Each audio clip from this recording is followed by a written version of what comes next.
আবারও চলে আসলাম নিশাদ কিচেনে নতুন একটা রেসিপি নিয়ে। রেসিপিটি হলো মুরগির মাংস। তো বন্ধুরা, অনেক দিন পর আমি ভিডিও ছাড়তে শুরু করেছি। মানে তেমন সময় পাই না, ভিডিও ছাড়ি না, তবে অনেক দিন পর আজ একটা ভিডিও ছাড়ছি। আমি আশা করছি তোমরা আমার ভিডিওটা দেখবে এবং বেশি বেশি করে শেয়ার করবে। তো আমার ভিডিওটা কেমন হয়েছে সবাই একটু বলবে কমেন্টে। তো আমি আজ মুরগির মাংসটা একটু অন্যরকমভাবে রান্না করেছি, সেটাই তোমাদের সঙ্গে শেয়ার করেছি। চলো দেখে নেব। এখানে বড় একটা বোল নিয়েছি, আমি বোলের মধ্যে মাংসগুলো দিয়ে দেবো। তবে মাংসগুলো কেটে আমি আগে নর্মাল জল দিয়ে ভালো করে ধুয়ে রেখেছিলাম। দেখো খুবই পরিষ্কার আছে মাংসগুলো।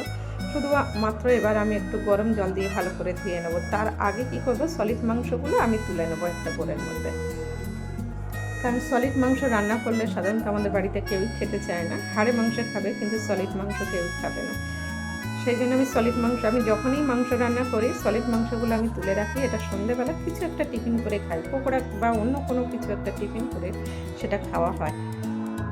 এবারে এর মধ্যে আমি ফুটান্ত জল দিয়ে দেব। ফুটান্ত জল দিয়ে মাংসটা ধুলে কোনো গ্যাস গন্ধও থাকে না বা কালারটাও অনেকটা চেঞ্জ হয়। তবে এটা আমি শুধু মাংস না, মাছ মাংস দুটোই আমি গরম জল দিয়ে একটু ধুই। এটা আমার অভ্যাসে দাঁড়িয়ে গেছে। আর খুবই গরম বলে আমি একটা চামচ দিয়ে দেখো চেপে চেপে একটু দিয়ে দিচ্ছি জলের মধ্যে। এভাবে পরিষ্কার করে ধুয়ে নেব। ওটাতে আমি জলটা আমি একটা চুবড়িতে ঢেলে জলটা ঝরিয়ে নিয়ে রেখেছি। এবার অন্য আর একটা বোলের মধ্যে আমি 1 চামচ গোল মরিচ দিয়ে দিলাম, কালো যে গোল মরিচ ওটা দিয়ে দিলাম। 1 চামচ ধনিয়া দিয়ে দিলাম, 1 চামচ জিরা, কয়েকটা ছোট এলাচ, 5-6টা, সেটা তোমাদের পরিমাণ মতো তোমরা দেবে। আমি এখানে 6টা দিলাম।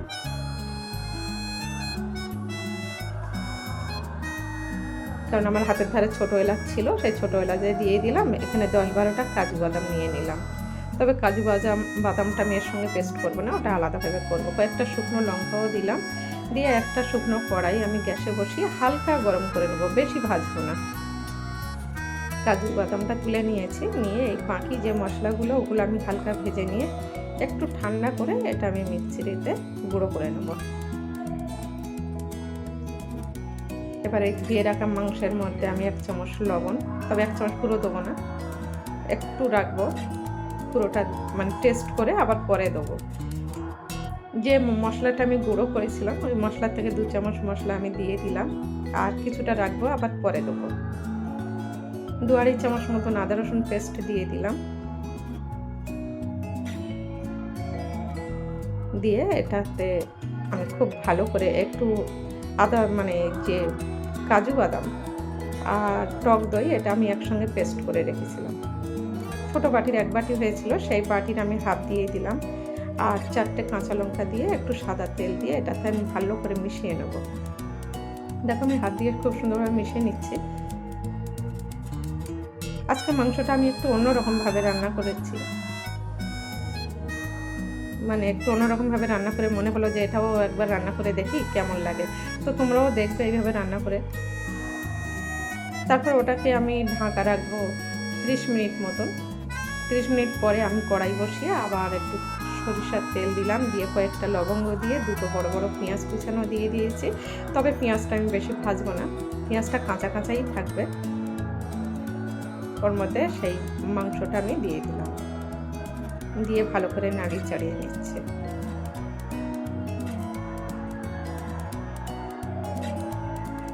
অনেকটা জল ছেড়েছে। এখানে আলু দিয়েছি আমি 4-5টা মতো, তবে তোমরা আলুটা নাও দিতে পারো। আমি আলু দিয়েছি কারণ আমার মেয়েদের জন্য, আমার মেয়েরা শুধু মাংস খেতে চায় না, একটু আলু হলে ওদের ভালো হয়। তবে আলুটাও আমি ভাজিনি, আলুটাও কাঁচা আলু দিয়ে দিলাম, কেটে ধুয়ে দিয়ে দিলাম এমনি। 1 চামচ হলুদ, 1 চামচ লাল গুঁড়ো লঙ্কা দিয়ে আমি আবার একটু মাংসটা ভালো করে নাড়িয়ে চাড়িয়ে নিচ্ছি।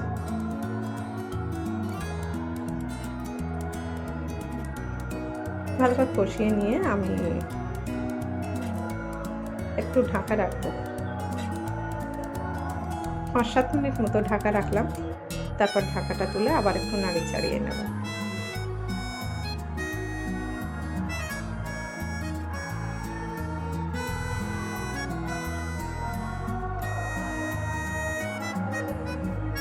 অনেকটা সিদ্ধ হয়েও এসেছে। এখানে কিন্তু আমি নর্মাল জল দেইনি, ফোটানো জল দিয়েছি। পরিমাণ মতন ফোটানো জল আমি একটু দিয়ে দিলাম।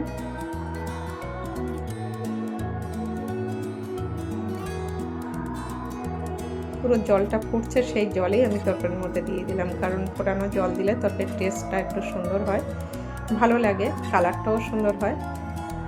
তো দেওয়ার পরে আমি একটু নাড়ি চাড়িয়ে নিয়েছি। এবার যে অবশিষ্ট যে মশলাটা ছিল, যে ভাজা মশলার গুঁড়োটা যেটা ছিল, সেটা আমি সবটাই দিয়ে দিলাম। দেখো, দিয়ে আবার একটু নাড়িয়ে চাড়িয়ে নিচ্ছে। তারপর যে টক দই আর কাজু বাদাম যে পেস্টটা ছিল, ওটা তো আগে দিয়েছিলাম, অল্প একটু ছিল, সেটাও বাকিটা অবশিষ্টটা আমি দিয়ে দিলাম। দিয়ে ভালো করে নাড়িয়ে চাড়িয়ে নেব।